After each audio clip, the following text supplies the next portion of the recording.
2 menit lagi kita akan mulai ibadah kita. Mari kita siapkan hati kita masing-masing. Panggil nama Yesus dan ucapkan syukur dari hati kita yang paling dalam.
Mari kita tundukkan hati kita.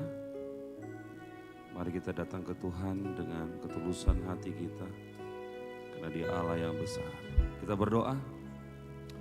Kami mengucap syukur Bapa buat semua kebaikan-Mu. Kalau kami ada di tempat ini yang semata-mata karena kebaikan-Mu Tuhan. Terima kasih ya Allah Roh Kudus yang senantiasa membimbing kami, menuntun kami.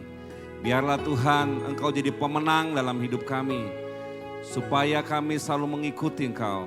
Engkau jadi pemenang dan penggerak hati kami. Supaya kami selalu datang fokus kepadamu Tuhan, menyembah dan memuliakan Engkau. Tarik kami Tuhan lebih dekat kepadamu Tuhan. Jangan biarkan pandangan kami beralih kepada yang lain. Tapi biarlah kami melihat Engkau. Mata kami dan pandangan kami hanya menatap Engkau. Supaya kami mengikuti kehendak-Mu dalam hidup kami. Terima kasih Tuhan buat semua yang Kau berikan dalam hidup kami. Banyak hal yang sudah kami terima Tuhan. Ajar kami mengucap syukur. Ajar kami berterima kasih ya Bapa. Biarlah kasih setiamu yang melampaui segala akal turun atas kami. Ampuni pelanggaran kami Tuhan. Ampuni semua apa yang kami perbuat Bapa. Lihatlah kami sebagai anak kecil-Mu Tuhan yang belajar berjalan. Belajar menatap hari. Belajar mengetahui kehendak-Mu dalam hidup kami. Ketika kami keluar Tuhan dari rencana-Mu Tuhan, mari Engkau tarik kami kembali Tuhan untuk menjadi penyembah-penyembah-Mu. Jangan biarkan kami berjalan sendiri Tuhan, tapi berjalanlah bersama kami Tuhan. Terima kasih Bapa, kami mau katakan rasa cinta kami kepadamu. Kami mau katakan rasa syukur kami kepadamu. Usap dengan kuasa darah-Mu Tuhan. Bungkus tempatnya dengan kuasa darah-Mu Tuhan Yesus. Biarlah hanya hadirat-Mu yang turun di tempat ini. Hancurkan setiap hati Tuhan.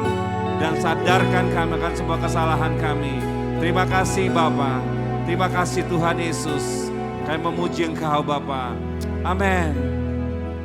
Oh, in moment like this, I sing out a song. I sing out a love song to Jesus.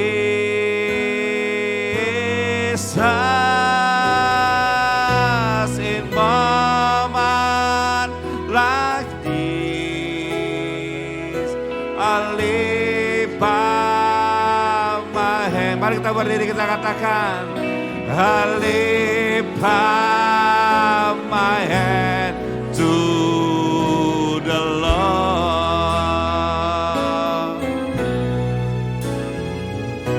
In moment like this, I sing out a song.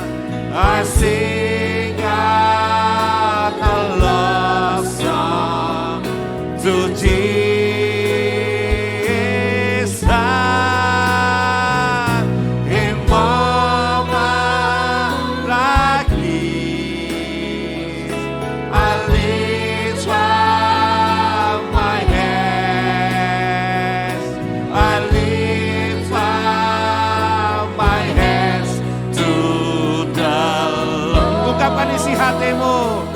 katakan singing I love you. King I love you Lord. Oh Yesus Tuhan, I love you Lord. Singing I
Saudara,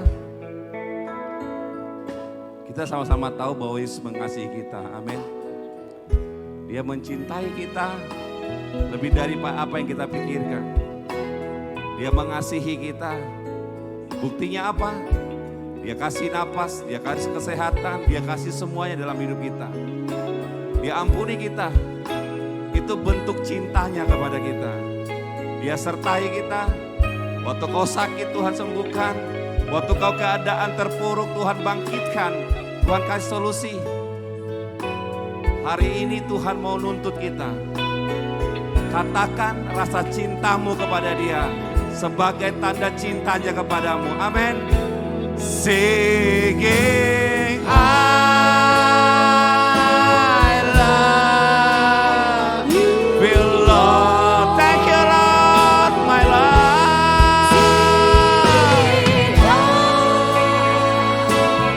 Love you, Lord. Singing I love you,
Engkau pencinta kami kepadamu Tuhan. Ampuni kami Tuhan. Puluhan tahun kami mencintai uang, mencintai yang lain Bapa. Ampuni kami menyakiti Engkau Bapa. Ampuni kami Tuhan. Ampuni kami Tuhan Yesus. Ampuni kami Bapa.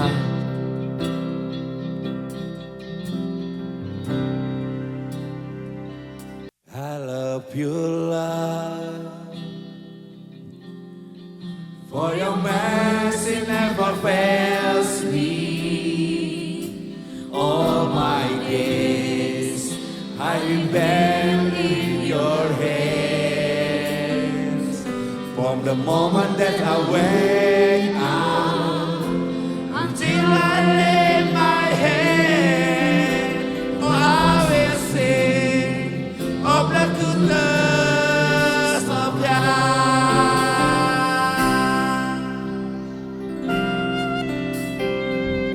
I love you, Lord, for your mercy never fails me. All my days I have been in your hands. From the moment that I wake up until I lay my head, I will sing of the goodness of God. 'Cause I love you have been bad. Oh, 'cause I love you have been so good. With every breath that I have never, I will sing of the goodness of God.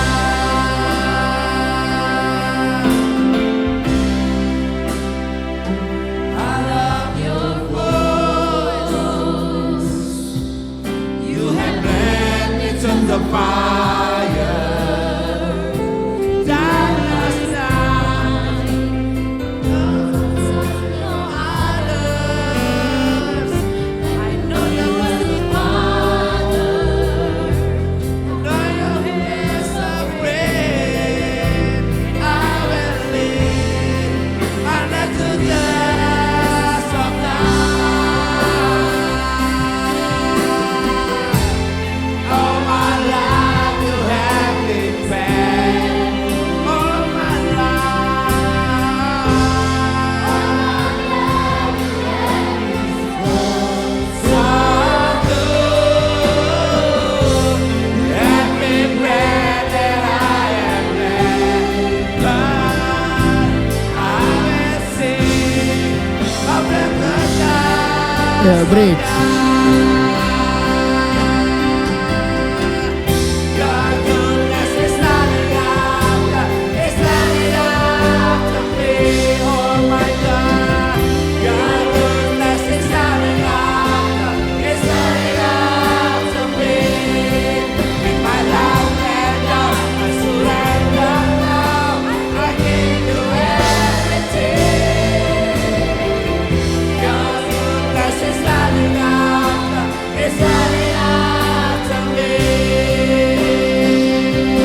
3. Goodness is running after me. Your goodness is running after me. With my life laid down, I surrender now. I give you everything. Your goodness is running after me. Red.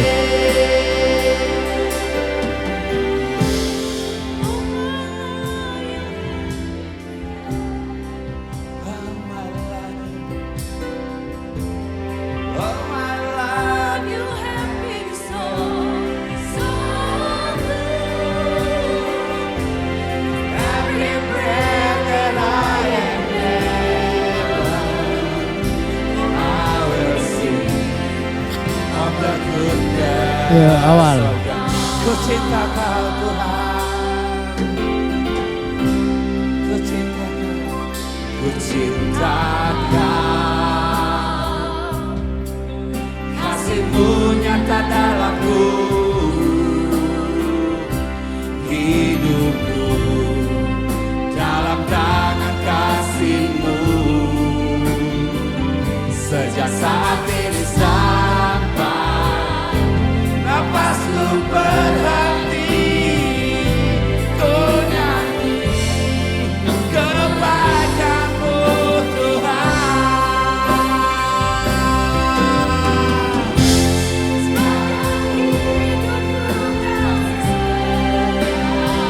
Oh Yesus Tuhan, dalam hidupku Kau sangat baik.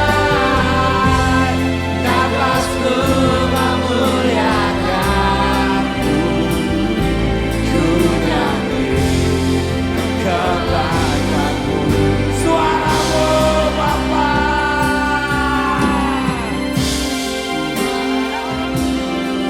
Awal-awal.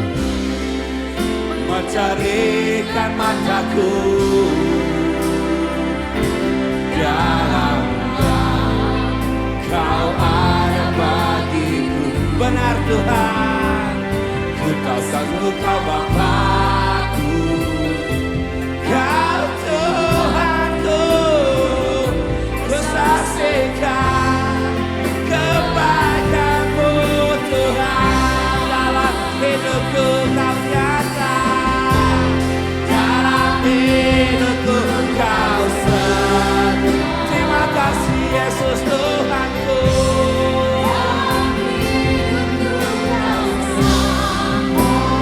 Kau sangat baik, napasku memuliakan-Mu, ku nyanyi kebaikan-Mu Yo, praise. Tuhan dalam hidupku. Dalam hidupku Kau setia Bapa. Kau sangat baik, napasku memuliakan-Mu, ku nyanyi Praise. kebaikan-Mu Yo, Tuhan. Katakan dari hatimu, karena Kau sungguh baik, Kau sungguh baik Tuhan, Kau sungguh baik, Kau sungguh baik Yesus. Saat ku jatuh, Kau menggendongku, Kau selamatkan aku. Karena Kau sungguh baik, Hai, Kau praise. sungguh baik Yesus. Karena Kau sungguh baik, Kau sungguh baik Yesus. Karena Kau sungguh baik, Kau sungguh baik Yesus. Saat ku jatuh, Kau menggendongku, Kau selamatkan aku. Karena Kau sungguh baik, Kau sungguh baik Praise. Yesus.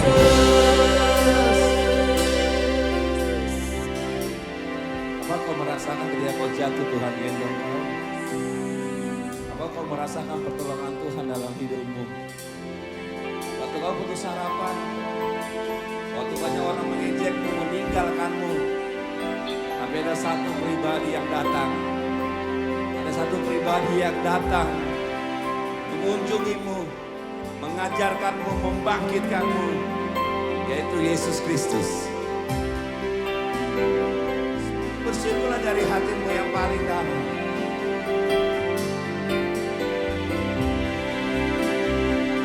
Tiga. Karena Kau sungguh baik, Kau sungguh baik Yesus. Katakan dari hatimu. Karena Kau sungguh baik, Kau sungguh baik Yesus. Saat ku jatuh, Kau menggendongku, Kau selamatkan aku.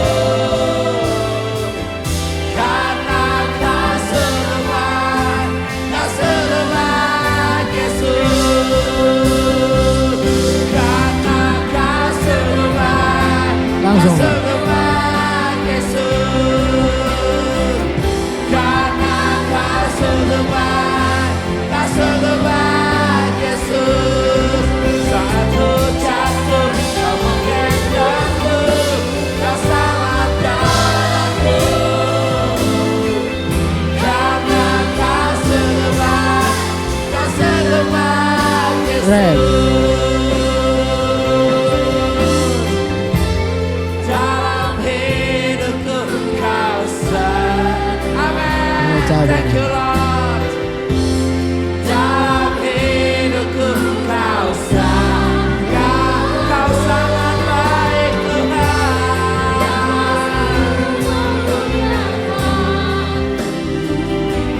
Ku nyanyi kebaikan-Mu Tuhan.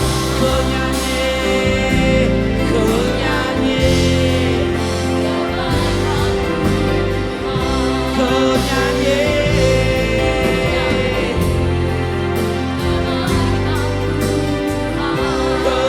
Habis Pak. kebaikan-Mu Tuhan.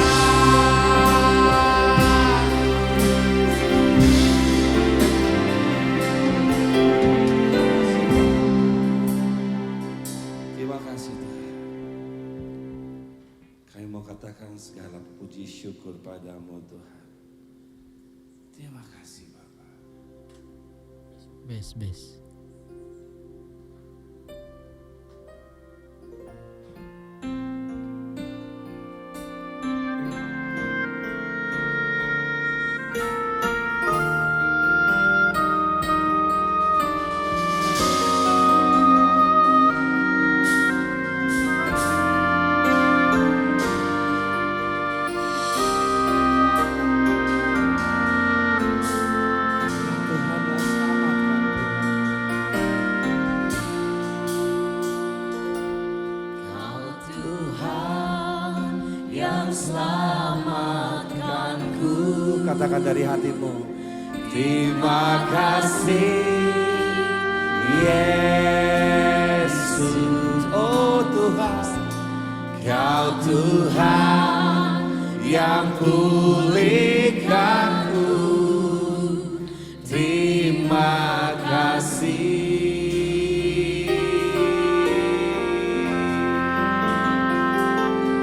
Kau Tuhan yang sembuhkanku. Katakan dari hatimu. Terima kasih Yesus. Kau Tuhan memberkatiku. Terima kasih. Kita Baik. katakan lagi dari dalam hati kita. Kita katakan Kau Tuhan yang selamatkanku. Kau Tuhan yang selamatkanku. Dari dalam hatimu katakan. Terima kasih Yesus. Oh Tuhanku. Kau Tuhan yang pulihkanku. Hanya terima kasih Tuhan. Terima kasihku padamu Bapa. Kau Tuhan, Kau Tuhan yang sembuhkanku. Mari kita katakan terima kasih Yesus.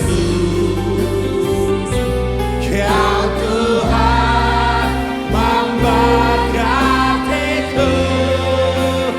Terima Yo, Ref. kasih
Empat. Empat.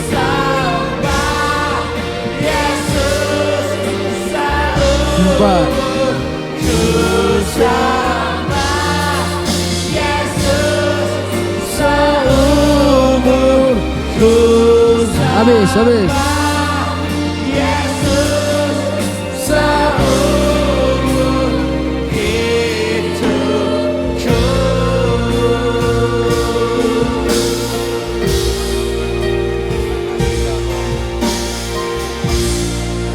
Terima kasih Tuhan. Segala hormat hanya bagimu Bapakku. Terima kasih Tuhan. Terima kasih Tuhan Yesus.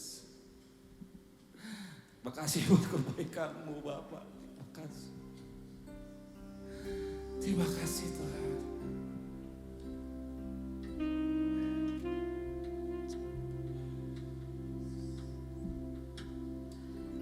Kami masuk Tuhan. Biar lanjutkan setiap hati kami di tempat ini Bapak. Darah-Mu yang menyucikanku Tuhan.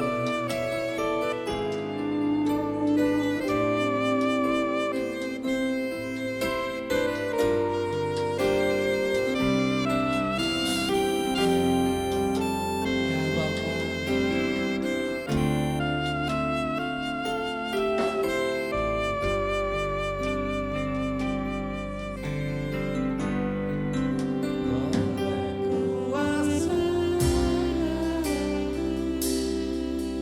Kau telah tebus dosaku,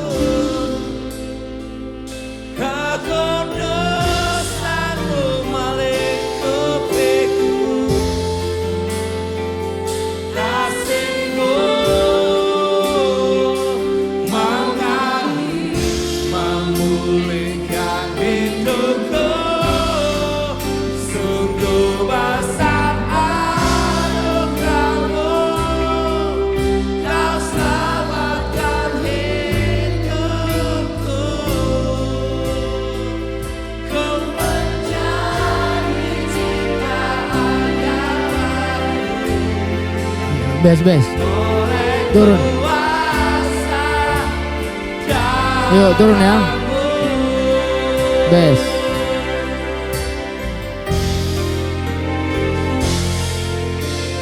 Saat ku masuk ke hadirat-Mu, bawa persembahan ke tempat kudus-Mu, pujian ku naikkan, sembah ku berikan. Katakan bagi-Mu Allah yang mulia.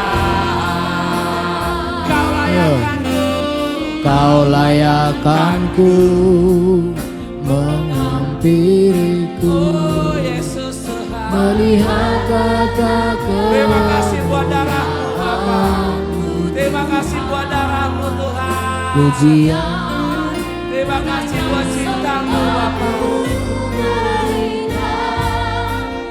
Bagi-Mu Allah yang mulia, oleh kuasa darah-Mu, Kau tak tebus dosaku,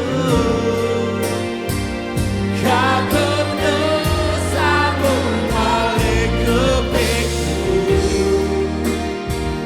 kasih-Mu mengalir, memulihkan hidupku, sungguh besar anugerah-Mu, Kau selamatkan hidupku,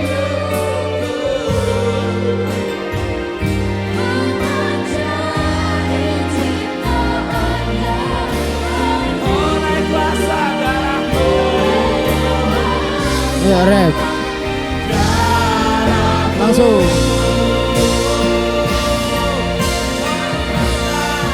Oleh kuasa Kau tak tebus dosaku, kekudusan-Mu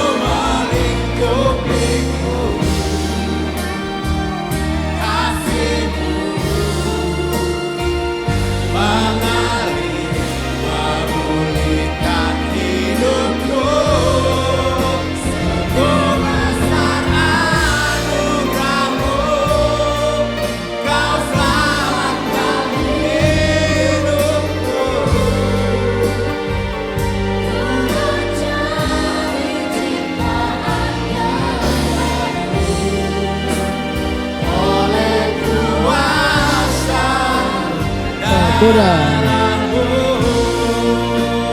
Oleh kuasa, oleh kuasa Darahmu. oleh kuasa darahmu Tuhan, oleh kuasa Darahmu. Satu lagi.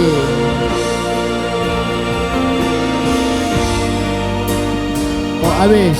Lewasa darahmu.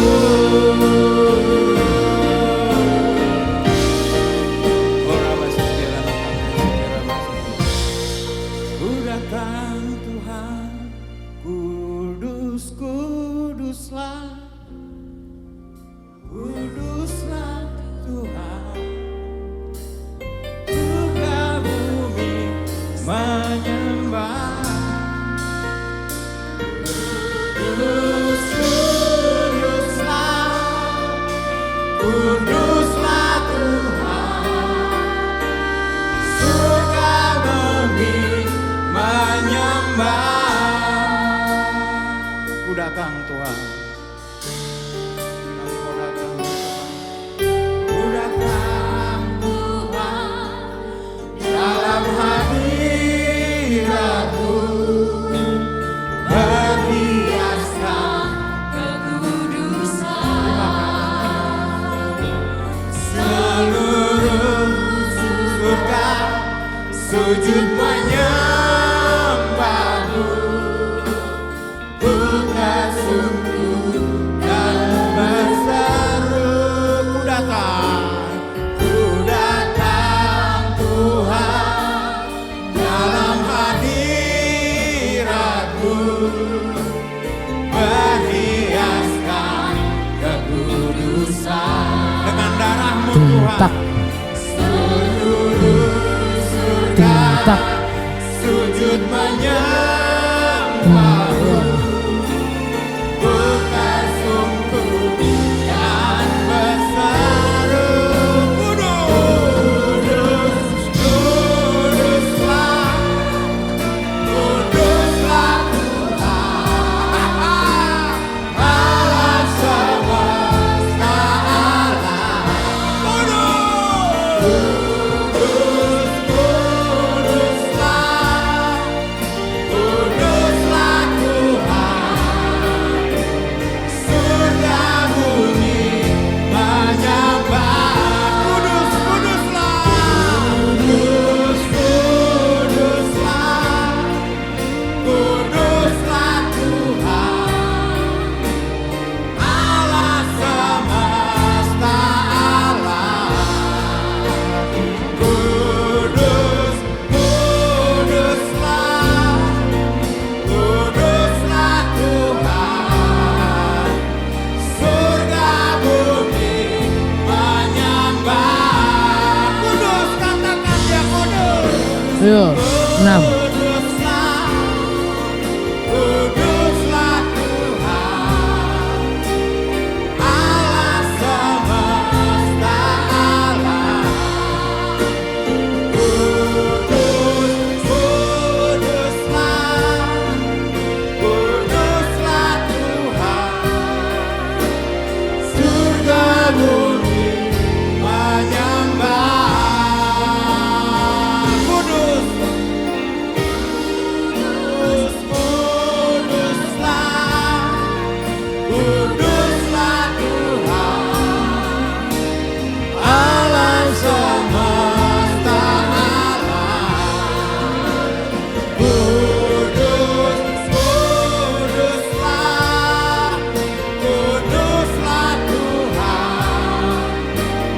Surga bumi Goda, goda. menyembah. Surga bumi menyembah-Mu Tuhan. Surga bumi menyembah. Surga bumi Satu lagi bang, satu lagi. surga bumi menyembah. Habis ya, habis. Surga bumi menyembah.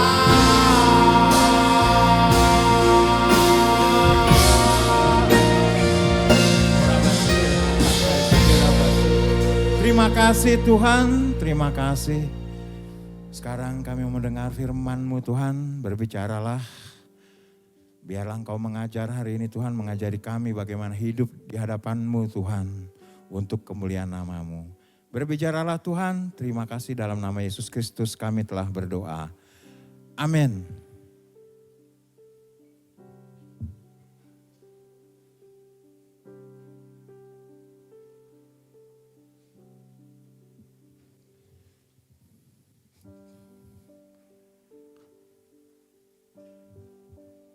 Firman Tuhan untuk kita hari ini diambil dari Kejadian 3 ayat 1 sampai 21.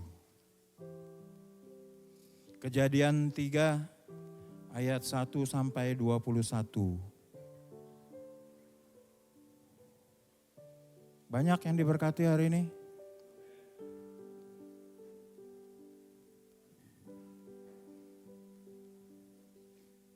Kejadian 3 ayat 1 sampai 21. Beberapa waktu yang lalu di Toba, kebetulan saya hari akhir-akhir ini saya tuh Medan Toba, Medan Balige.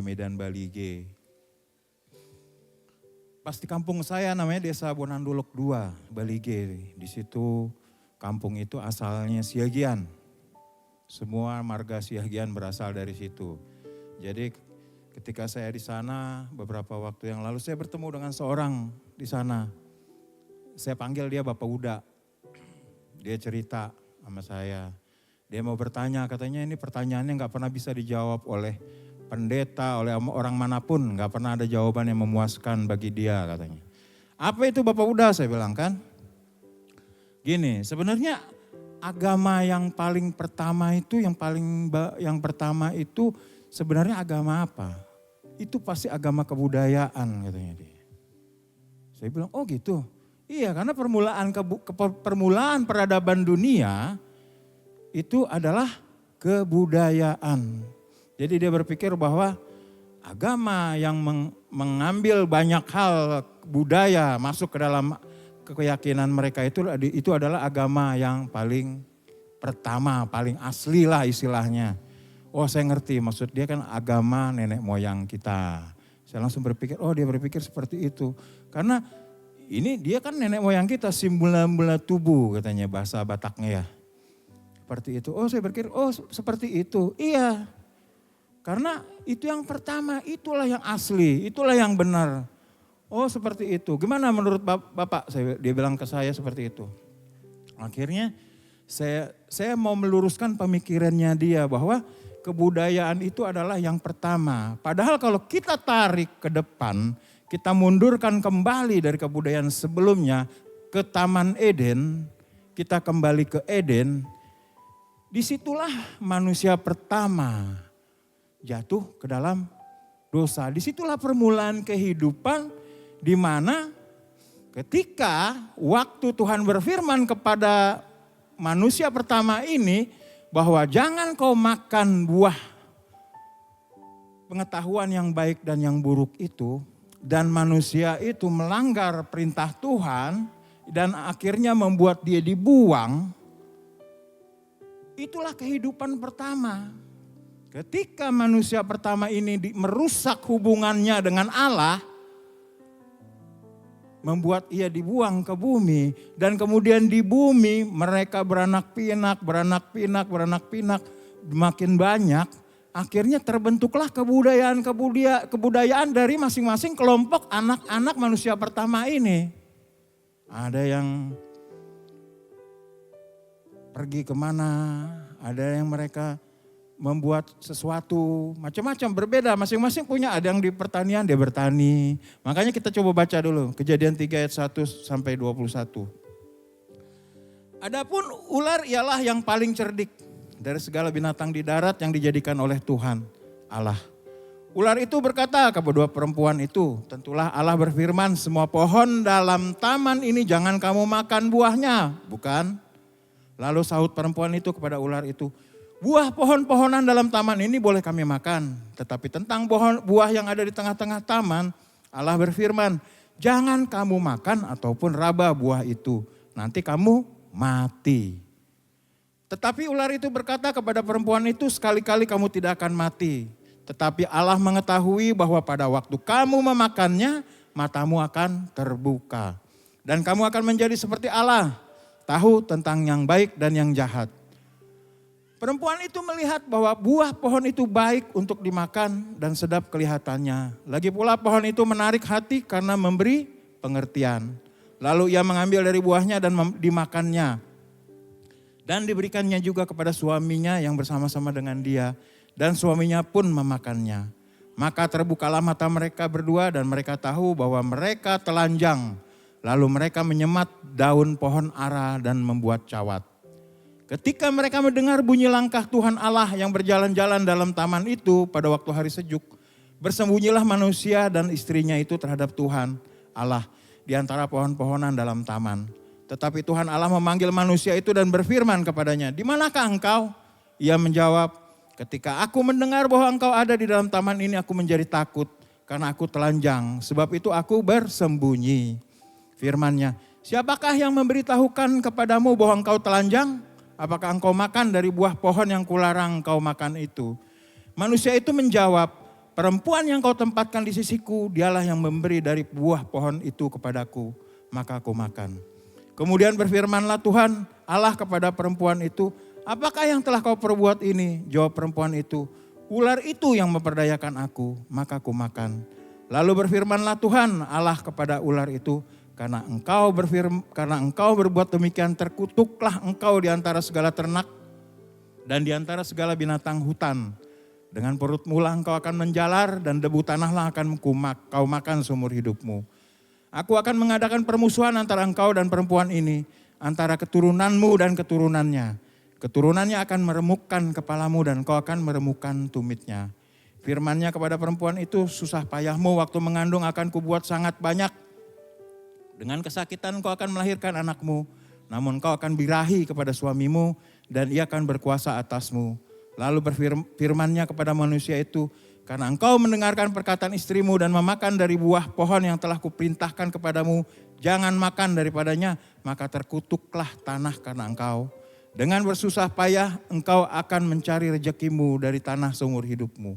Semak duri dan rumput duri yang akan dihasilkannya bagimu, dan tumbuh-tumbuhan di padang akan menjadi makananmu.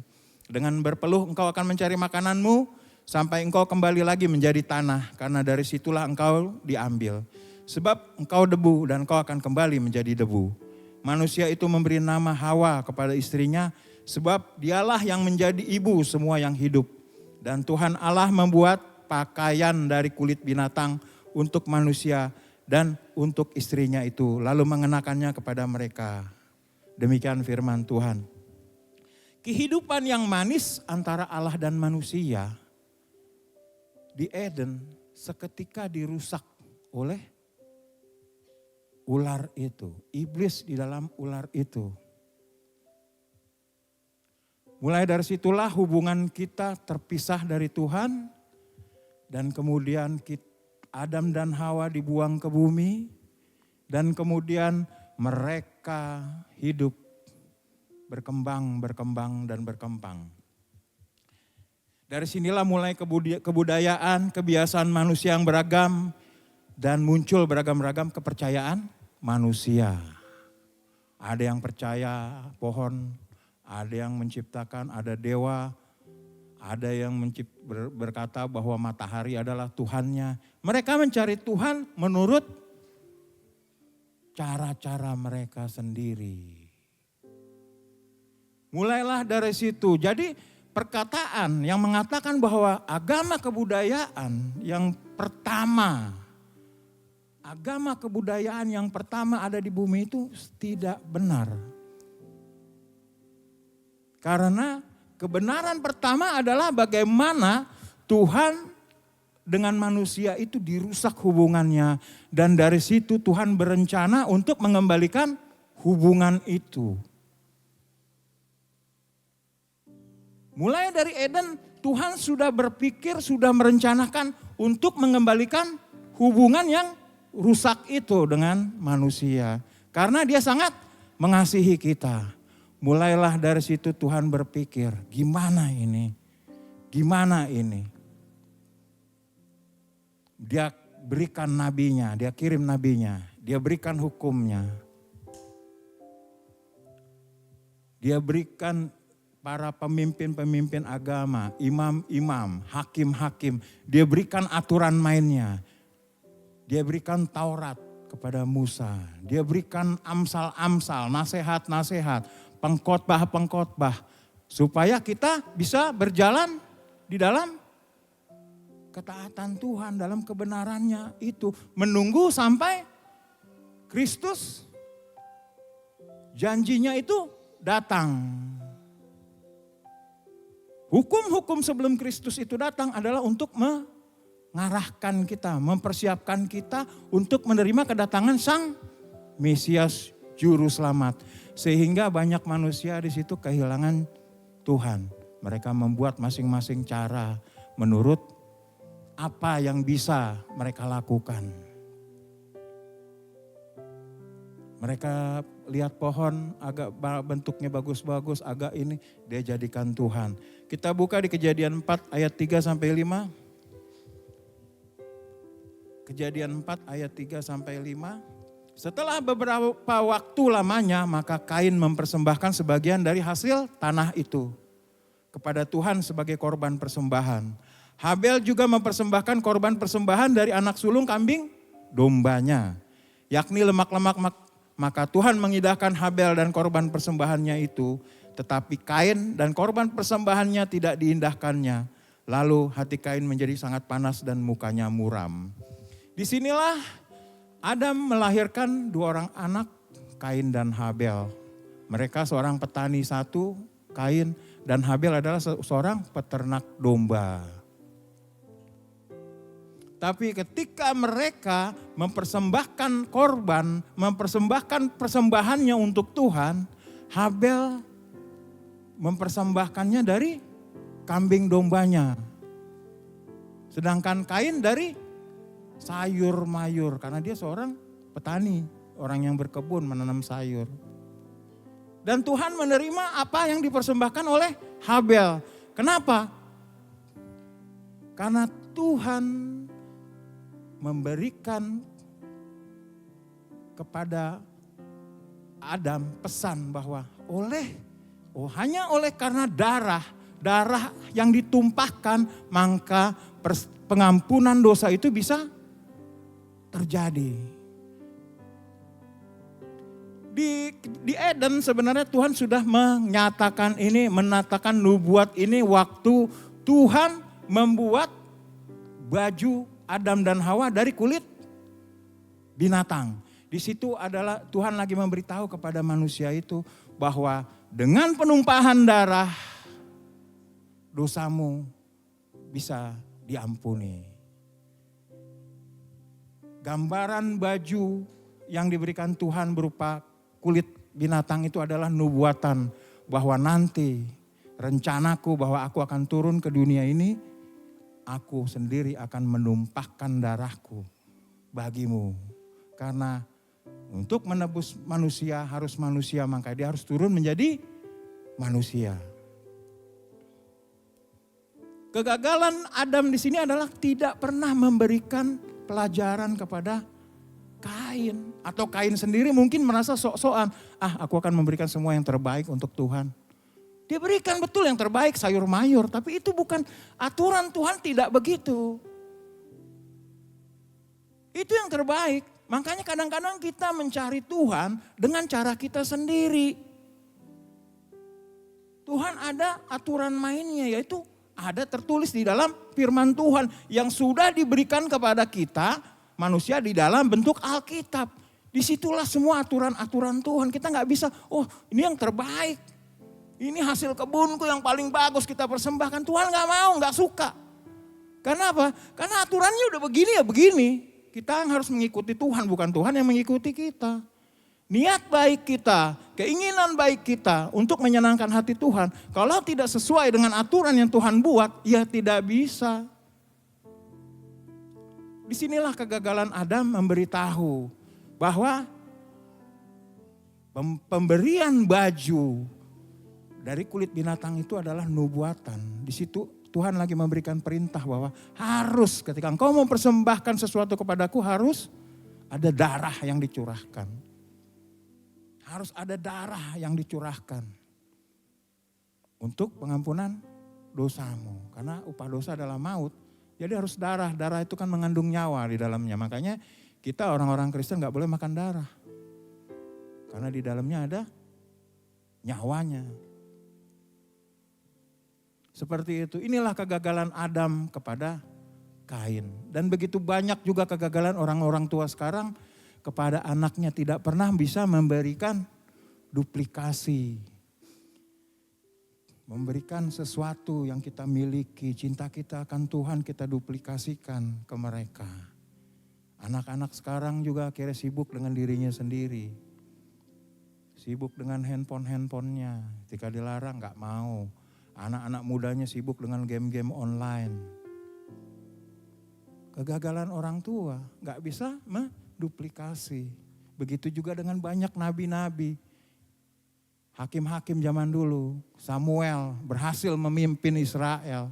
Tapi kemudian setelahnya hancur Israel.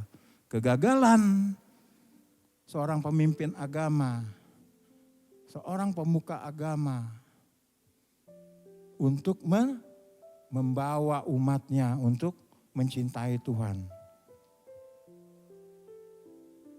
Ini pesan untuk juga orang tua di sini. Janganlah, ceritakanlah apa yang telah kau alami dengan Tuhan kepada anak-anak kita. Ceritakanlah apa yang kau alami dengan Tuhan. Bagaimana hubunganmu. Bagaimana mujizat yang telah kau rasakan dengan Tuhan. Ceritakan ke anakmu.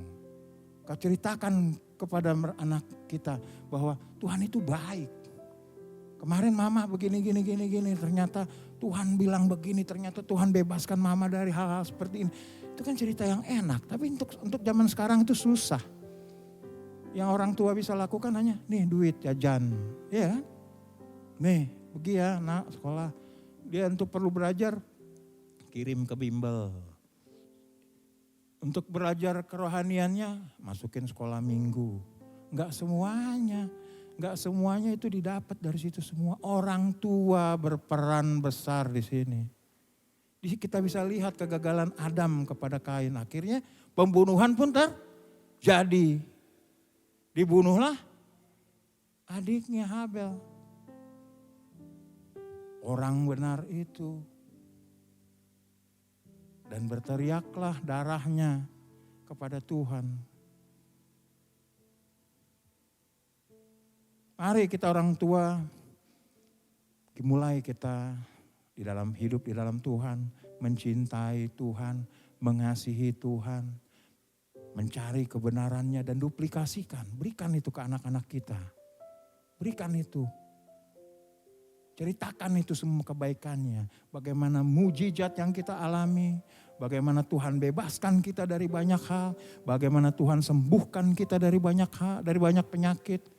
Bagaimana Tuhan menenangkan jiwa kita ketika ada angin topan masalah yang melanda kita. Kita tenangkan. Jangan lagi menjadi orang-orang tua yang gak mau peduli ke anak-anaknya. Duplikasi harus terjadi. Biar damai sejahtera semua ada. Di mana-mana. Duplikasi anaknya semua. Mencintai Tuhan. Itulah kegagalan kita orang tua dan pemuka-pemuka agama, nabi-nabi zaman dulu. Nabi ini bagus Israel, kembali ketika dia mati meninggal, kumat lagi Israel menyembah yang lain-lain, nggak benar lagi hidupnya. Tuhan munculkan lagi, bangkitkan lagi, pemimpin lagi, hakim-hakim. Tuhan akhirnya umat itu kembali lagi mencari Tuhan. Tapi setelah hakim-hakim atau nabi itu meninggal, kumat lagi, begitu seterusnya. Kalau saya bacanya kadang-kadang bosan juga, ya Tuhan kenapa ya kegagalan-kegagalan itu selalu terjadi. Inilah kita gak bisa duplikasi rasa cinta kita, rasa sayang kita ke Tuhan itu kepada generasi penerus. Entah itu jemaat, umat, anak, keluarga, siapapun itu. Biar ada, mereka nanti duplikasi yang lain, menduplikasi lagi, begitu seterusnya. Sehingga damai sejahtera, sukacita Allah terus bisa dinyatakan. Kehidupan yang manis antara Allah dengan manusia di Eden dirusak oleh iblis melalui ular itu. Mulai dari situlah hubungan kita dengan Allah terputus. Dan mulailah kehidupan kita yang terkutuk dimulai. Jerih payah, capek, karena kehilangan Tuhan.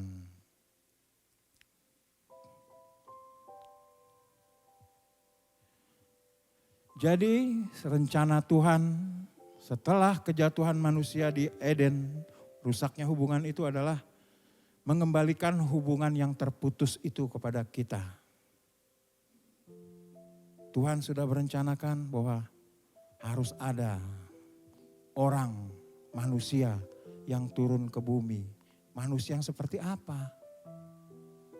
Udah pasti bukan manusia yang berdosa. Tuhan berpikir, manusia yang mana yang sempurna? Nabi berdosa. Semua berdosa, imam-imam berdosa. Semuanya berdosa. Siapa dong yang harus turun menebus kita? Dosa kita akibat kesalahan kita memilih untuk mengambil buah yang dilarang Tuhan itu. Akhirnya Tuhan sendiri yang harus turun ke bumi di dalam tubuh manusia yang bernama Yesus. Itulah rencana Tuhan dari awal, mulai dari Eden sampai kedatangan Sang Mesias ke bumi. Dia kirim semua nabinya, dia bangkitkan semua imam-imamnya, semuanya raja-rajanya dia persiapkan untuk mengajar, memberitahu, menubuatkan bahwa dia akan turun ke bumi menjadi manusia, menjadi berkat bagi kita semua. Kita buka di Kisah Para Rasul 4 ayat 11 sampai 12.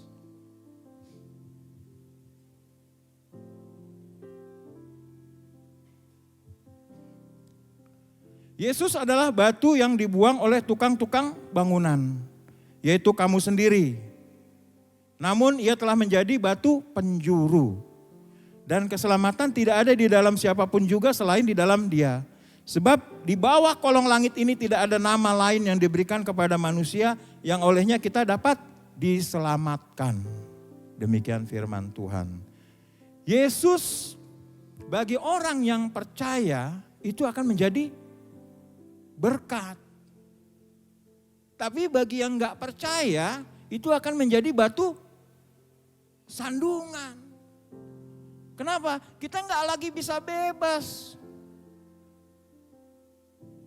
Kita merasa di penjara oleh aturan. Apa sih Yesus? Lu banyak banget aturan, gue gak bisa begini lagi. Saya tadinya bisa begitu, gak bisa lagi. Saya tadi bisanya colek-colek orang, perempuan-perempuan sekarang udah gak bisa lagi. Sekarang kita, dulu saya bisa ambil uang perusahaan, uang gereja, uang apa, dikit-dikit gak bisa lagi. Iya kan? Yang hebatnya lagi adalah dosa Adam. Kita lihat kembali lagi ke depan. Adam kenapa engkau bersembunyi? Karena aku tahu, aku telanjang Tuhan. Dari mana kau tahu? Apakah engkau sedang memakan buah itu? Sudah memakan buah itu? Iya Tuhan. Bukan itu jawabannya. Dia bilang wanita yang kau berikan kepadaku. Yang memberikan kepadaku. Dia nyalahin orang, dia gak ngaku. Ketika kita bersalah, berdosa. Diajak orang mencuri. Mau, dia bukannya ngaku. Maafkan aku. Tuhan, aku telah mencuri misalnya. Tapi dia gak nyalain orang. Itu si A ngajak saya. Makanya saya mau mencuri. Lah, dia gak ngaku. Tetap aja nyalain orang. Orang dia yang bajingan kok. Dia yang salah kok. Kok dia nyalain orang? Terlepas siapa yang mau ngajak, siapa yang menghasut. Ya lu yang mau, lu doyan. Iya kan? Oh saya digoda Pak. digoda begini sama ini seorang A, B. Wanita cantik, terus kita salahin dia. Ya nggak bisa, godaan ada selalu di dalam bumi ini. Betul? Ada yang nggak pernah digoda oleh dosa selama seminggu ini? Ada? Nggak ada. Tapi kita nggak bisa menyalahkan sang penggoda. Mau itu maling, teman kita, mau ngajak seperti apapun, dia nggak bisa. Kita harus selalu tetap mengatakan tidak.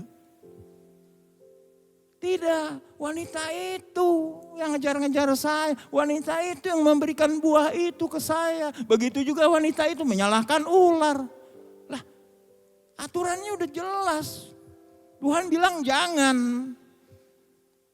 Tapi kita tetap memilih untuk melawan Tuhan. Banyak kan dari kita seperti itu. Untuk hal-hal tertentu kita siap untuk melawan Tuhan. Betul? Ketika kita cinta uang, wah bodoh, saya ambil. Bodoh dengan Tuhan, apa urusan Tuhan, ambil. Itu kan artinya melawan Tuhan. Ketika kita melakukan sesuatu yang melawan, yang Tuhan udah bilang jangan tapi kita ambil. Artinya kita melawan dia.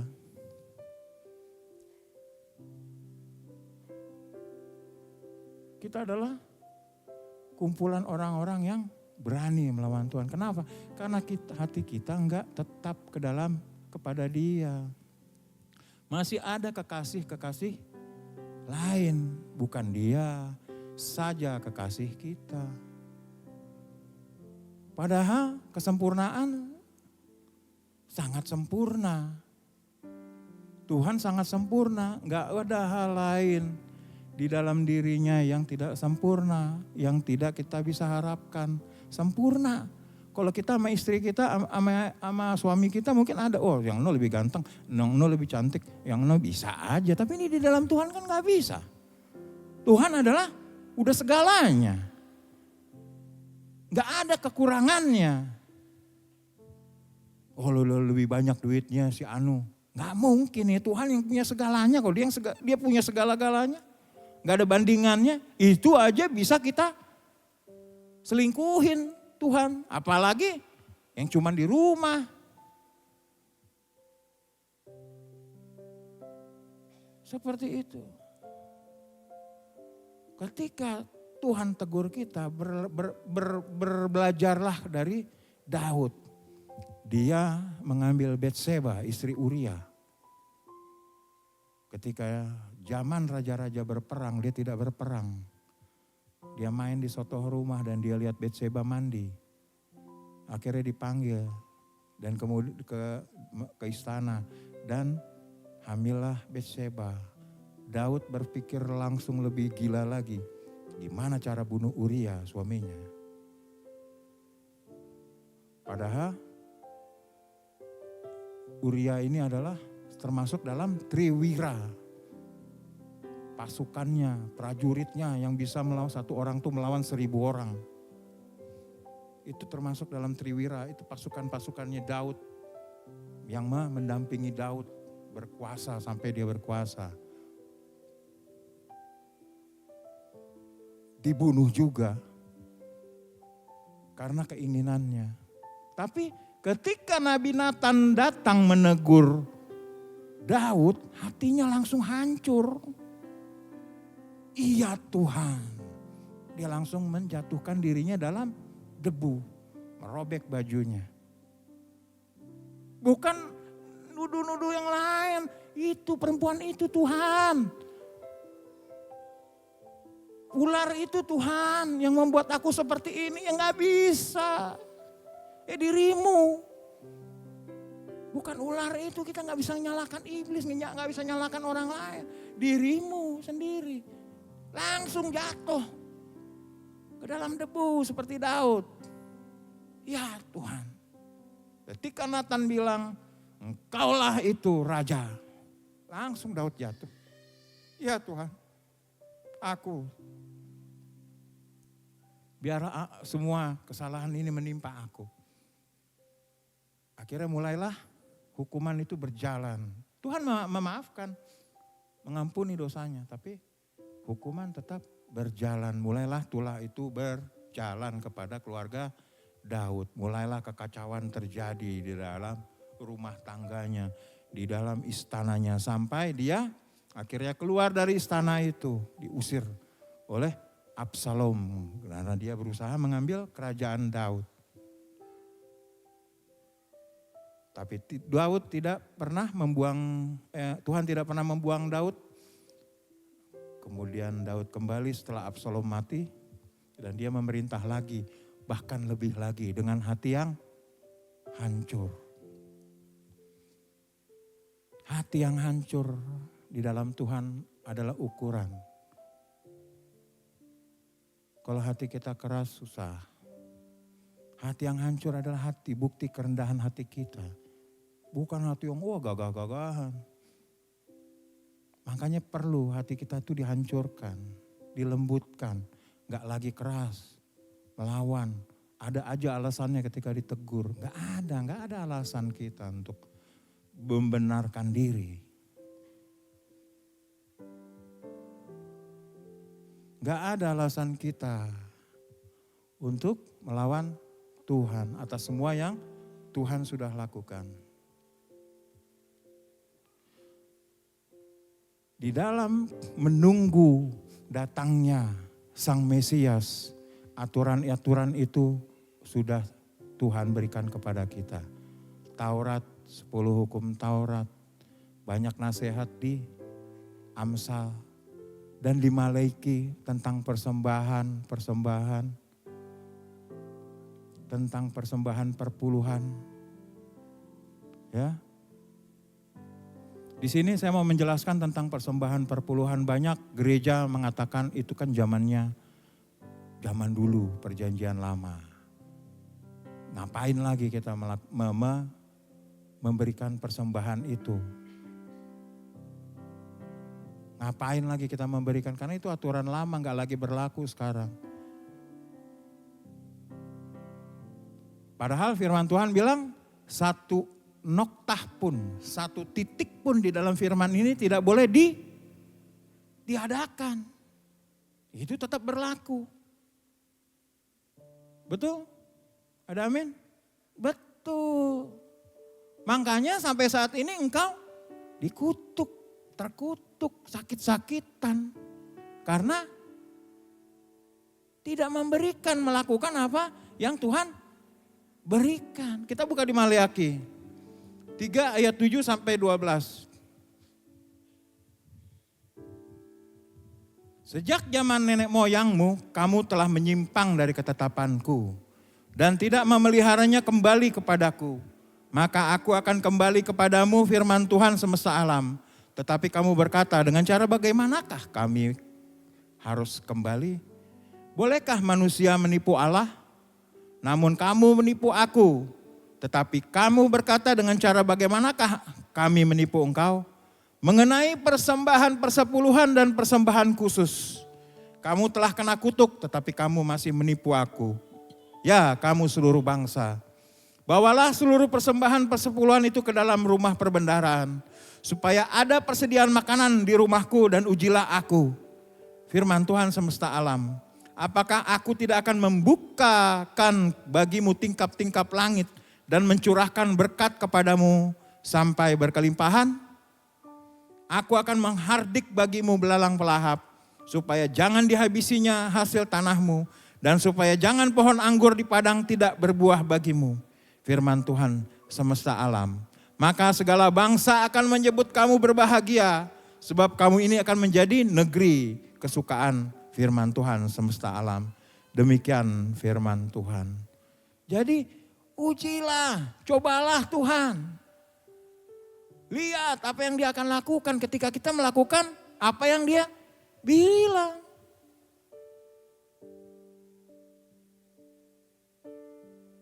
Lakukan.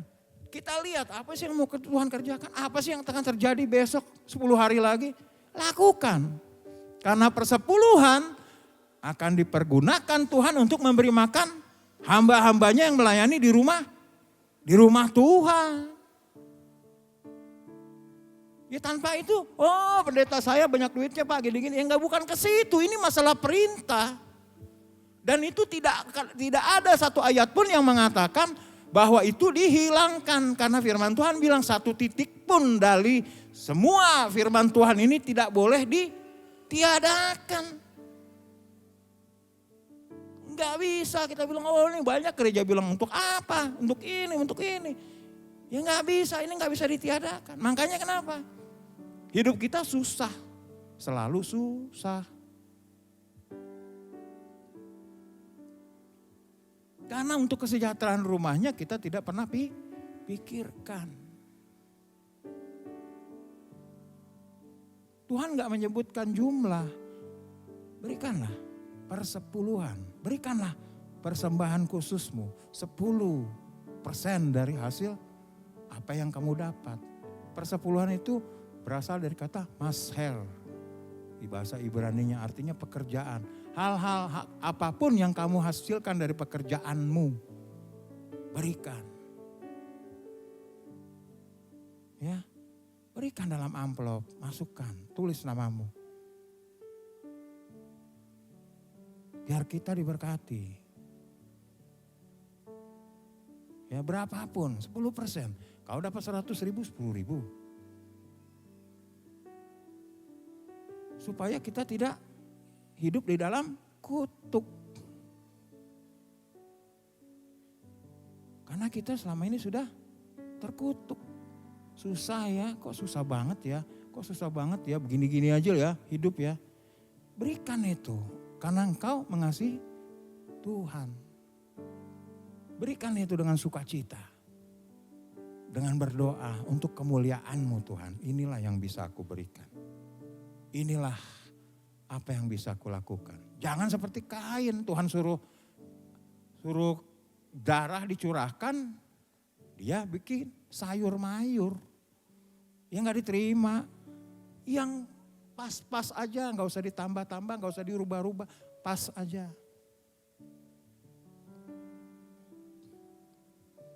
Sesuai, lakukan dengan sukacita. Kita lihat berkat Tuhan akan mengubah dirimu, memberkatimu. Ada amin? Yesus kenapa selalu menjadi batu sandungan bagi kita? Karena kita gak mau keluar dari kebiasaan-kebiasaan kita. Tanpa menerima nama itu, kita nggak ada satu nama pun yang bisa membawa kita kepada sorga. Nggak ada. Saya udah pernah kemana-mana. Karena saya pencari Tuhan. Di mana ini? Dosa saya banyak, saya nggak mau dihukum. Nggak mau, gengsi lah dihukum. Karena saya tahu, api korek aja panas. Apalagi api neraka. Kenapa iblis itu takut kepada Yesus?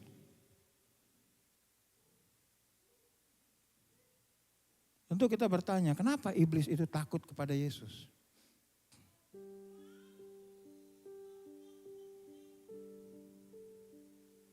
Kenapa? Karena mulai dari Eden Tuhan telah berfirman kepada iblis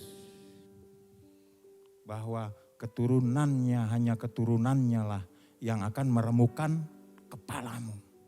Di tempat lain gak ada yang meremukkan iblis berdongan. Hanya Tuhan Yesus. Perkataan Tuhan Allah pada saat itu, keturunanmu akan meremukkan kepalanya. Kepala iblis. Makanya dia takut. Dan itu digenapi setelah Yesus lahir kemudian mati di kayu salib. Selesai. Semua yang ada di dunia ini, di atas bumi, di bawah laut, semuanya tunduk di dalam namanya. Gak ada yang berkuasa. Iblis segede-gede apapun, setan segede-gede apapun, blok. Gak ada. Bohong itu, setan itu berkuar-kuar gitu. Ya. Seperti itu. Kenapa? Takut karena itu hanya Yesus yang bisa yang meremukkan kepala iblis. Enggak ada yang lain. Di sana berteman. Saya belajar di sini semua berteman. Makanya ketika iblis mendengar nama Yesus tuh ketakutan, ketar-ketir, panas.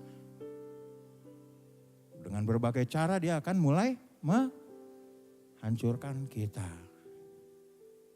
Ya, kelemahan kita apa? Uang, dikasih uang di mana-mana, tawaran-tawaran itu. Mau nggak nih duit? Yang penting lo begini-gini, mau nggak? Yang penting kamu begini-gini, mau nggak? Ini lemah di wanita, dikasih perempuan seperti nasihat Bileam bin Peor ketika untuk mengutuk Israel. Bileam bin Peor disuruh mengutuk Israel, dia nggak mau, tapi dia kasih cara. Godalah Israel dengan wanita-wanitamu, dibukalah dengan wanita-wanitanya. Digodalah Israel, akhirnya mereka melakukan kawin campur. Akhirnya mereka dibawa untuk menyembah Allah mereka. Terkutuklah Israel, baru diserang, kalah, berkat Tuhan udah gak ada. Terbuka udah pertahanannya, kenapa? Kasih karunia itu menutupi. Ketika kita tetap hidup di dalam kasih karunia, karena kita percaya kepada Yesus, ada satu tameng. Kalau saya bilang tameng yang gak kelihatan itu, darah Yesus itu menutupi kita.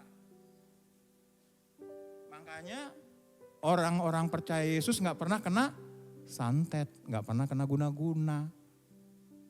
Ditamengin. Orang yang kena berarti tameng itu udah terbuka. Karena dosa, karena celah. Kalau kita enggak tetap hidup di dalam Tuhan dan dalam kebenaran itu enggak akan mempan. Enggak akan pernah tembus. Dukun manapun enggak akan sanggup. Karena dia akan melihat dalam roh itu orang itu ada yang melindungi. Ada api yang melindungi. Dia akan, tuh gue santet dulu itu, bunuh dulu dari jauh. Dia akan ngelihat dulu dalam roh. Oh gak bisa. Dia ada penjaganya yang maha kuat, gak tahu. Nah, kalau rohnya dia yang dia punya rohnya kuat, dia akan tahu ada Rohul Kudus yang menjaga dia. Seperti itu.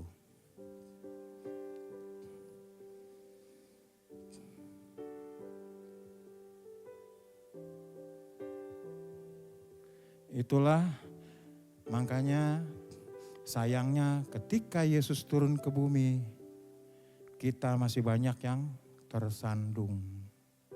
Kasih karunia Tuhan tidak membuat kita malah kuat, tapi malah tersandung oleh aturan-aturannya, hukum-hukumnya. Yang membuat kita akhirnya ya setengah-setengah lah, biasa-biasa aja lah. Kadang-kadang nurut, kadang-kadang taat. Jangan begitu, taat, lakukan. Baru kita akan merasakan bagaimana merdeka itu di dalam Tuhan.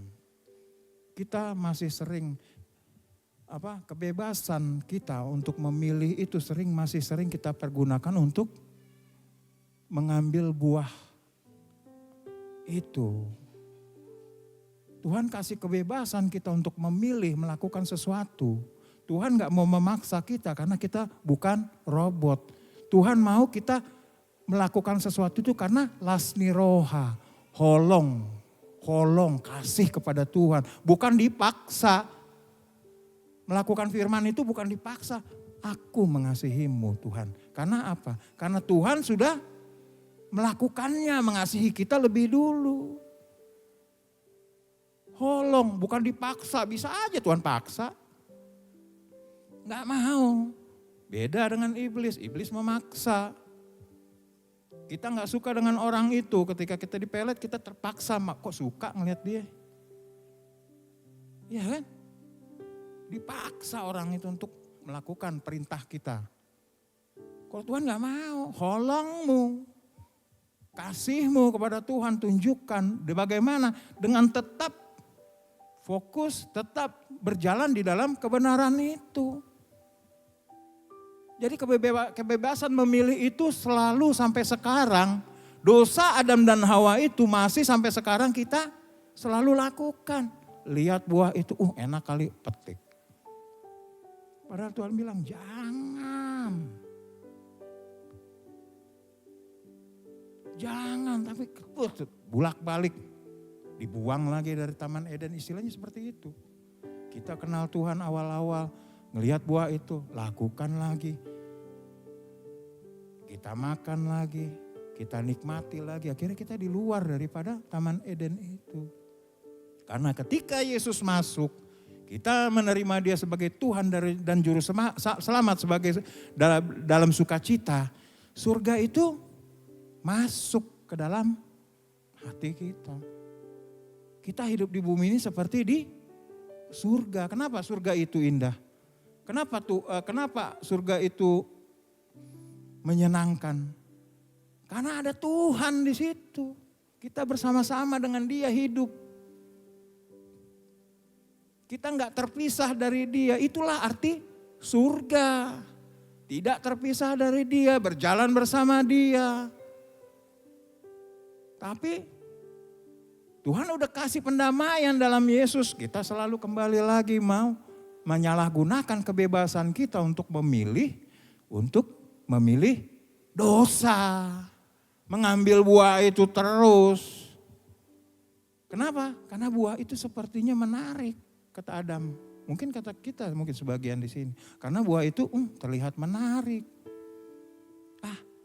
Coba dipegang, diraba. Iya, merah-merah enak ini. Petik dah, ya udah, nyemplung.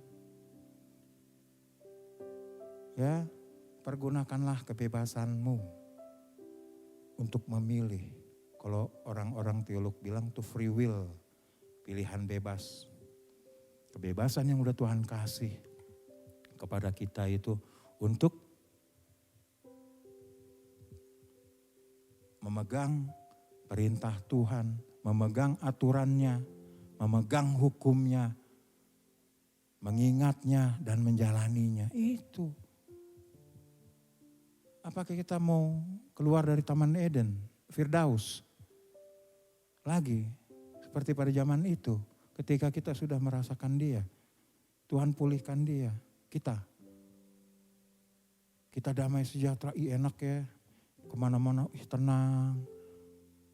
Walaupun makan cuman pakai, ya tanya loh Pak Gembala kita, dulu saya di Bandung, kita ala kadarnya, dengan apa yang ada. Happy. Mungkin di dunia ini gak ada yang ngalahkan kebahagiaan yang kami alami pada saat itu. Seadanya loh. Kenapa? Surga itu ada di hati kita. Itu terpenting dalam hidup kita. Untuk apa kita punya segalanya tapi kita gak bersuka cita. Untuk apa? Kita buka di 1 Petrus 2 ayat 9 sampai 10. 1 Petrus 2 ayat 9 sampai 10. Tetapi kamulah bangsa yang terpilih, imamat yang rajani, bangsa yang kudus, umat kepunyaan Allah sendiri. Supaya kamu memberitakan perbuatan-perbuatan yang besar dari Dia, yang telah memanggil kamu keluar dari kegelapan kepada terangnya yang ajaib. Kamu yang dahulu bukan umat Allah, tetapi yang sekarang telah menjadi umatnya. Yang dahulu tidak dikasihani, tetapi yang sekarang telah beroleh belas kasihan. Demikian firman Tuhan. Iya, itu firman Tuhan yang saya dapat. Kitalah umatnya, pilihannya, imamat yang rajani. Bangsa yang kudus. Berjalanlah dalam kekudusan Tuhan. Pergunakanlah kebebasanmu untuk memilih dengan bijaksana. Tuhan Allah sangat mengasihi kita mulai dari Eden sampai hari ini. Mulai sampai hari ini. Karena inilah yang Tuhan firmankan untuk kita semua. Kita adalah umat kepunyaannya. Bangsa yang terpilih, imamat yang rajani. Bangsa yang kudus supaya kita memberitakan perbuatan-perbuatan yang besar dari Dia.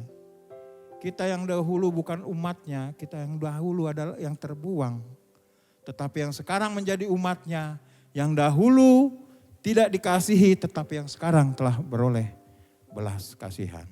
Demikian firman Tuhan untuk kita hari ini. Silakan singer. Amin.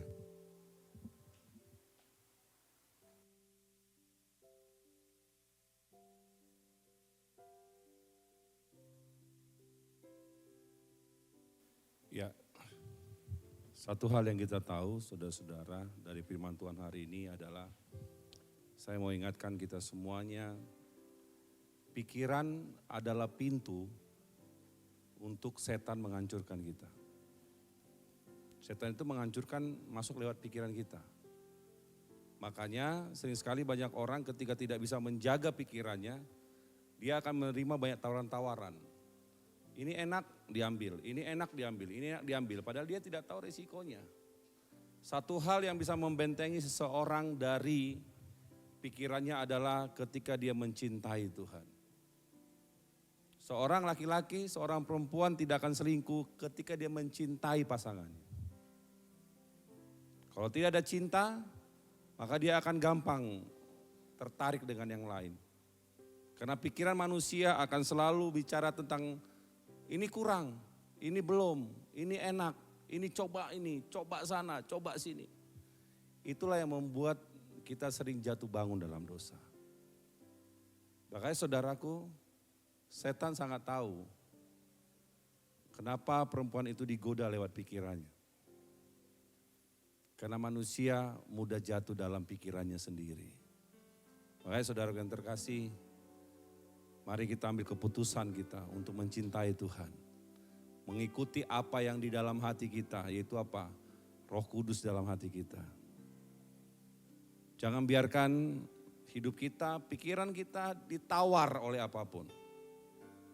Mungkin enak hari Minggu jalan-jalan ke tempat manapun. Mungkin enak hari Minggu saudara datang kita bisa cengkrama. Tetapi satu hal, ketika kau tidak taat, kau akan kehilangan sukacita itu. Mungkin kau akan diterima oleh saudaramu, kau akan diterima oleh orang-orang lain, bisa jalan bersama-sama. Tetapi satu hal yang kau harus tahu, kau akan kehilangan damai sejahtera. Damai sejahtera yang Tuhan berikan untuk kita bertahan hidup. Kalau kita sudah punya Yesus, kita punya Tuhan, kita akan tahu apa yang harus kita lakukan. Amin. Jagalah hatimu dengan segala kewaspadaan, karena dari sana terpancar kehidupan.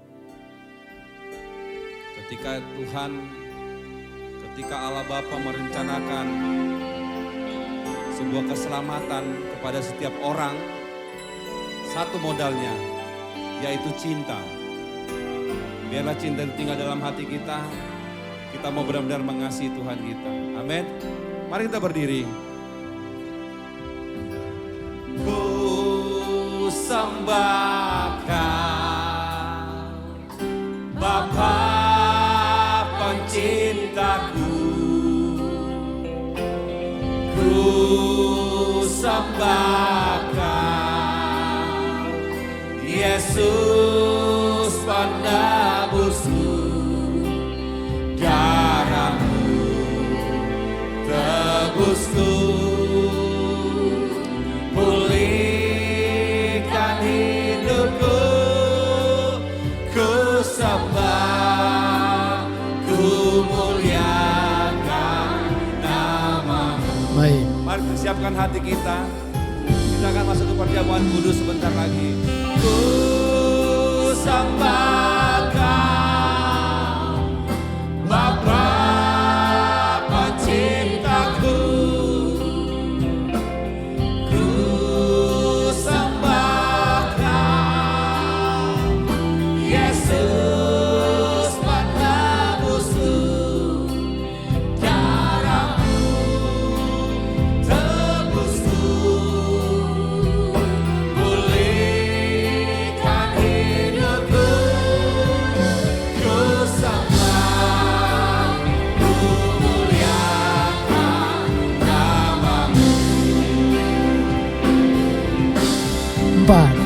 Empat.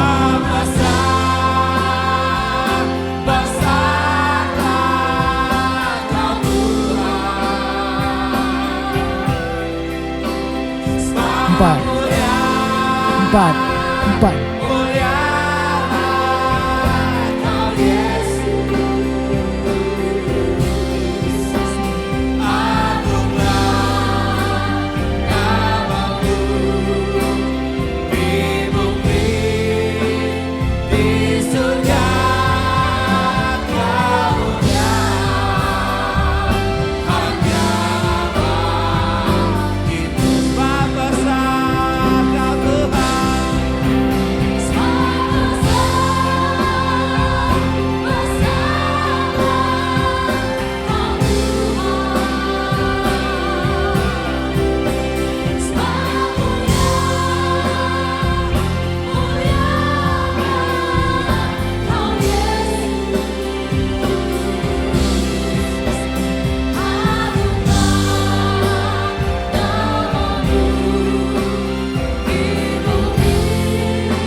Habis. Sebelum kita masuk dalam perjamuan kudus, mari saudara-saudara rendahkan hatimu di hadapan Tuhan, kau minta ampun dosamu, supaya kita masuk dalam perjamuan kudus. Saya kasih waktu 1 menit untuk kita menyesali dosa kita. Kita minta layakkan untuk kita masuk dalam perjamuan kudus Tuhan.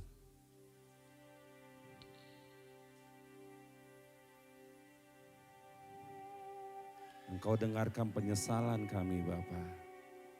Semua dosa-dosa kami Tuhan Yesus. Kami tahu Tuhan, kami tidak layak untuk datang ke hadapan-Mu. Tapi karena kasih-Mu yang besar yang melayakkan kami untuk kami melakukan perjamuan kudus ini Bapa. Kuduskan kami di hadapan-Mu. Ampuni setiap pelanggaran kami. Terpuji nama-Mu Bapa, dalam nama Yesus Kristus yang hidup. Kami mengucap syukur dan terima kasih. Amin. Mari kita angkat roti kita. Lalu Yesus memecah-mecahkan roti dan membagi-bagikannya dan berkata, inilah tubuhku yang terpecah-pecah bagimu. Apa kau percaya bahwa roti tanganmu ini adalah tubuh Yesus? Amin, dalam nama Yesus.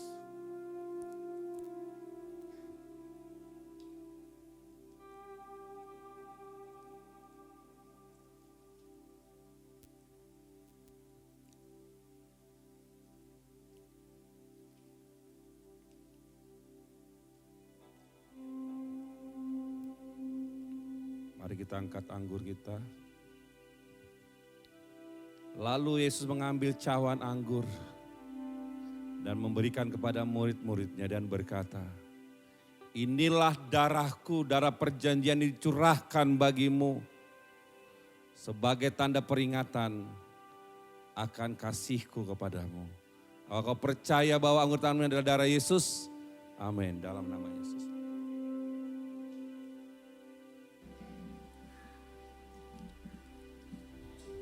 Ucapkan syukur dari hatimu.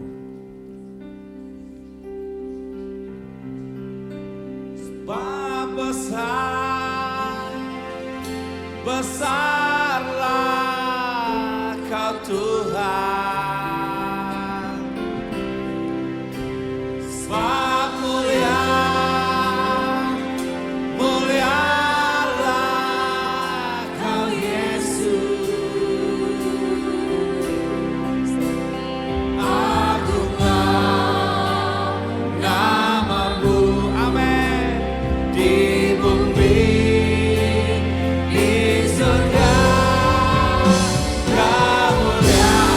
Ayo oper bang, oper ya. Lu.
Sekali lagi Le. Belum. Habis. Terima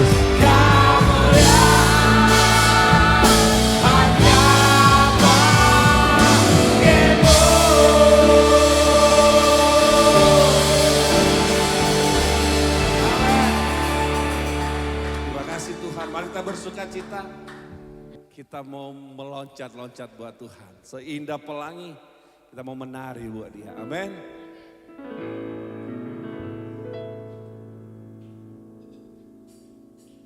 Yuk.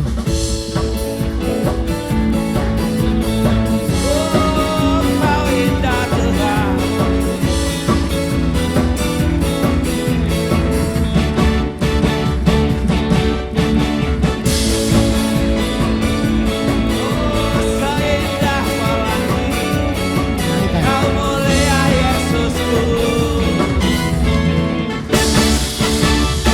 Yuk. Seindah pelangi, secerah matahari, janji-Mu teruji. Katakan, Engkau Yesus yang teruji. Seindah pelangi, secerah matahari, janji-Mu teruji.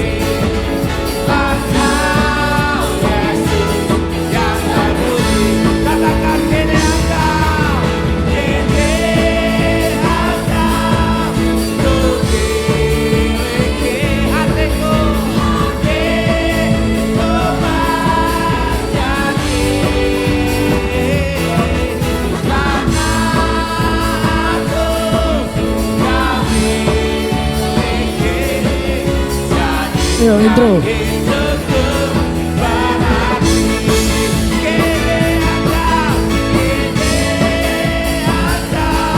Rap.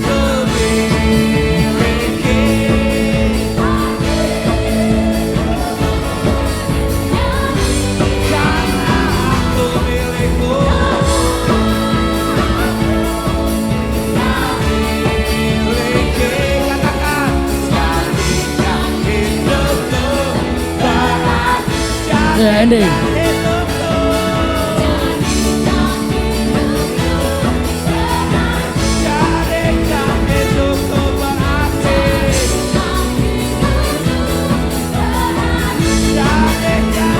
Harus ya, ambil intro.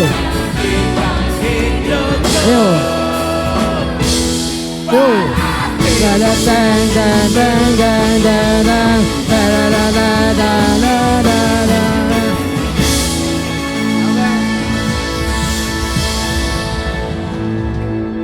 Hidupku ada di tangan-Mu, amin. Mari kita katakan dari dalam hati kita, hidup kita di tangan Tuhan Yesus. Biar kita bersuka cita karena Dia Allah yang besar.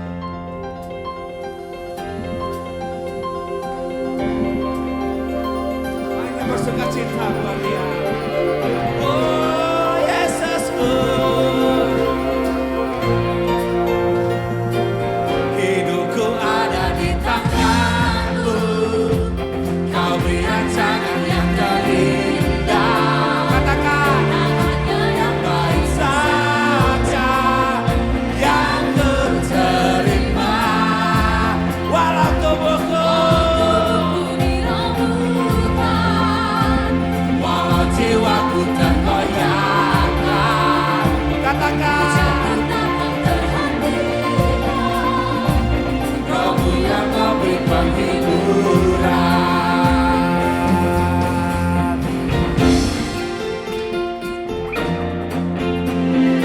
Hidupku ada di tangan-Mu.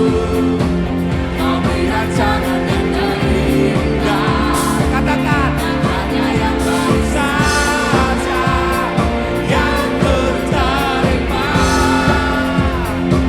Walau tubuhku dirembukan, walau jiwaku tergoyahkan, pujianku takkan terhentikan. Roh-Mu kasih perkataanmu Akan bersalimu, cukuplah kasih setiamu. Ku bertahan, Kau kuatku, akan kupikul salibmu. Ayo dua. Akan kupikul salib. Cukuplah kasih setiamu. Ku bertahan, Kau kuatku, teguhkan Yuk. imanku. Katakan, ku mau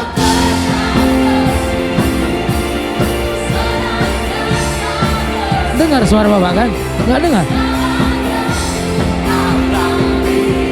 dia kehendakmu, ku mau tetap, ku bersyukur,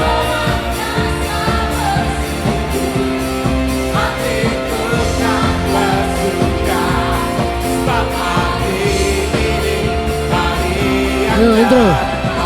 akan kupikul salibku. Yo akan kupikul. Akan kupikul.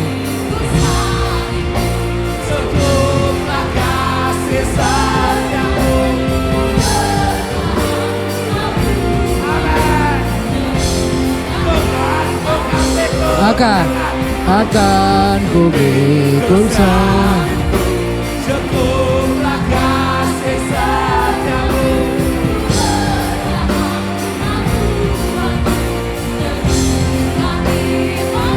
Yo. Mau bersyukur, tetap bersyukur, senantiasa bersyukur. Sekarang yang ku alami, ya kehendak-Mu, ku mau tetap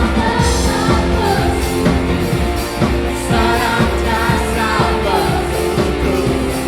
Hatiku tak bersyukur, sebab hari ini Yo. Oper. Yo.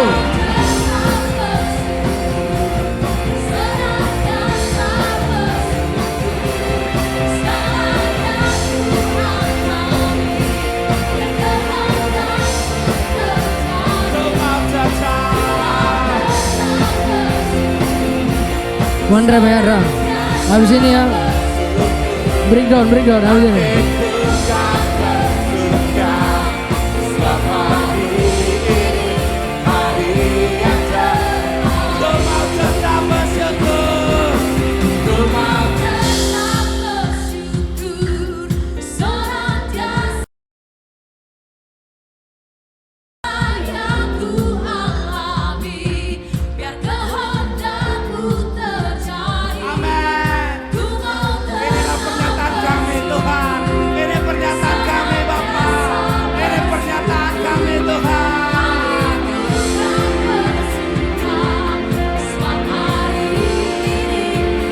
Yo guys.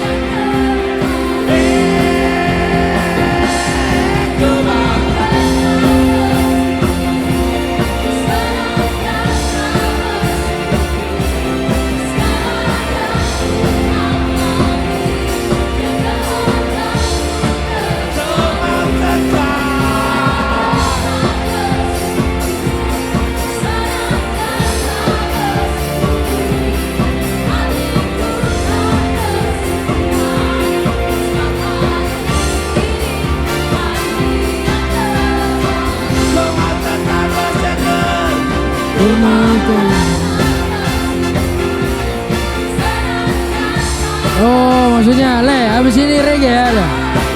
Reggae gue ya, reggae ya. Reggae gitu ya. Nah over tuh.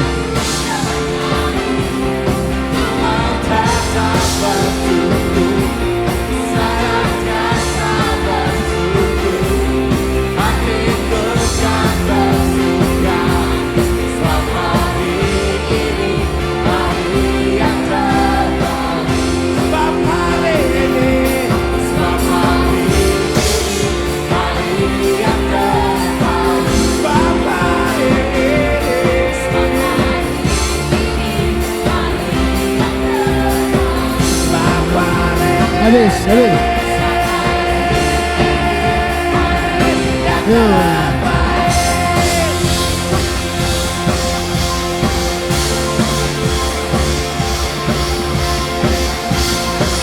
Habis.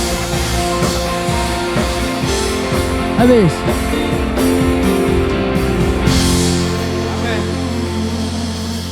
Mari angkat tanganmu. Kami mengangkat tangan kami Tuhan, tanda penyerahan kami. Tanda ketidakmampuan kami.